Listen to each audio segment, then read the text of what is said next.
National conference अपने बलबूते पर लड़ेगी, इसमें कोई दो राय नहीं है।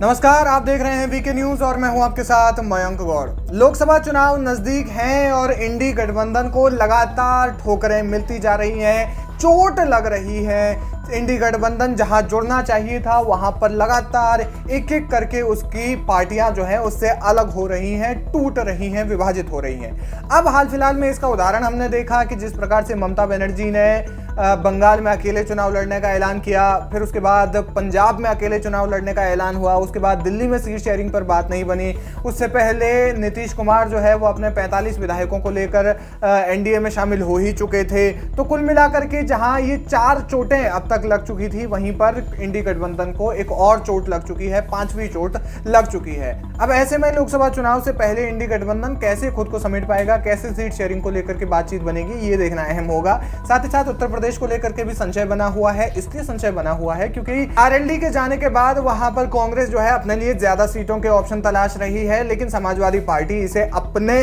फायदे के लिए हो सकता है इस्तेमाल करे। तो कुल मिलाकर के जो सीट शेयरिंग के मामले है वहां पर बातचीत नहीं बन पा रही है, क्योंकि इतना बड़ा जो गठबंधन है वहां पर सीट शेयरिंग को लेकर के जिस तरीके से बातचीत होनी चाहिए थी, रणनीति होनी चाहिए थी, उस तरीके की रणनीति वो बना नहीं पाई, या फिर अगर बना भी पाए तो फिर एक जो ईगोइस्टिक नेचर होता है जिसको हम अपने अपने राज्यों में तेवर दिखाने के चलते जो है वो कांग्रेस जो है सभी पार्टियों को एक साथ नहीं साध पाई, क्योंकि कांग्रेस इस इंडी गठबंधन की सबसे बड़ी पार्टी है। इसलिए साधना उसकी मजबूती होनी चाहिए थी, लेकिन साधना में अब तक तो जिस तरीके से नजर आ रहा है नाकाम साबित हो रही है। लेकिन अब इसके अलावा जम्मू कश्मीर में भी नेशनल कॉन्फ्रेंस ने इंडी गठबंधन को बड़ी चोट दे दी है। एक जबरदस्त करारी चोट कहेंगे हम इसको, क्योंकि नेशनल कॉन्फ्रेंस के नेता, नेशनल कॉन्फ्रेंस के प्रमुख फारूक अब्दुल्ला भी इंडी गठबंधन से अलग हो गए हैं। उन्होंने कहा कि सीट शेयरिंग को लेकर के इंडी गठबंधन के साथ में बातचीत नहीं बनी, इसलिए वो जम्मू कश्मीर में अकेले चुनाव लड़ेंगे, क्योंकि आने वाले समय में लोकसभा चुनाव भी है और उसके कुछ ही समय बाद विधानसभा चुनाव भी जो है वो होने हैं। तो ऐसे में विधानसभा चुनाव और लोकसभा चुनाव में नेशनल कॉन्फ्रेंस अकेले चुनाव लड़ेगी, इसका ऐलान जो है फारूक अब्दुल्ला ने कर दिया है। वहीं उन्होंने संकेत दे दिए हैं कि वो जो है एनडीए के साथ में शामिल हो सकते हैं। एनडीए के साथ में शामिल होने के बारे में जब उनसे सवाल पूछा गया तो उन्होंने कहा कि जब अगर पीएम मोदी या फिर गृह मंत्री बुलाएंगे तो फिर कौन नहीं उनसे मिलना चाहेगा। और साथ ही साथ उन्होंने इंडी गठबंधन को टाटा बाय बाय कह दिया है, ब्लॉक कर दिया है और पीएम मोदी को फ्रेंड रिक्वेस्ट भेजी है। कैसे भेजी है वो आपको बताते हैं। दरअसल उन्होंने कहा कि मैं समझता हूं कि जम्मू कश्मीर में विधानसभा और लोकसभा चुनाव एक साथ होंगे। जहां तक सीट शेयरिंग के फॉर्मूले की बात है तो मैं बता दूं कि नेशनल कॉन्फ्रेंस अकेले चुनाव लड़ेगी और इस बारे में कोई शक नहीं है।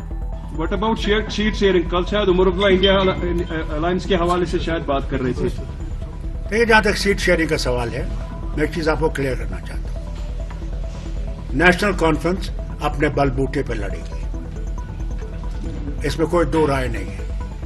अगर पीएम मोदी या गृह मंत्री बुलाएंगे तो उनसे कौन नहीं बात करना चाहेगा। उन्होंने कहा कि राज्य में इंडी गठबंधन में सीटों के बंटवारे पर बातचीत असफल हो गई, इसलिए वो अलग से चुनाव लड़ेंगे। तो कुल मिलाकर के इंडी गठबंधन के साथ में वो चुनाव नहीं लड़ेंगे, अकेले जाना पसंद करेंगे। और इस बीच अगर कहीं ना कहीं एनडीए के साथ में उनकी बातचीत बनती है, एनडीए के साथ में जाने की कहीं ना कहीं किसी तरीके से वार्ता होती है, तो उन्होंने उसके लिए भी रास्ते खुले रखे हुए हैं। जिस प्रकार उन्होंने बयान दिया है और इस बयानों के आधार पर साफ तरीके से समझा जा सकता है कि फारूक अब्दुल्ला जो है वो इंडी गठबंधन से तो अलग हो चुके हैं, लेकिन एनडीए में जाने के लिए यानी कि बीजेपी के गठबंधन में जाने के लिए उन्होंने अपने रास्तों को जो है खुला रखा हुआ है। और अब जो है किस प्रकार से लोकसभा चुनाव से पहले किस प्रकार से इंडी गठबंधन खुद को समेटने की कोशिश करेगा, कांग्रेस इंडी गठबंधन को किस तरीके से समेटने की कोशिश करेगी, ये देखना अहम होगा। लेकिन अब ये देखना भी सबसे ज्यादा अहम है कि फारूक अब्दुल्ला किस ओर मुड़ते हैं। क्या बीजेपी अब जम्मू कश्मीर में भी कमल खिलाएगी, देखना अहम होगा। फिलहाल आपको क्या लगता है, आपकी इस पर क्या राय है,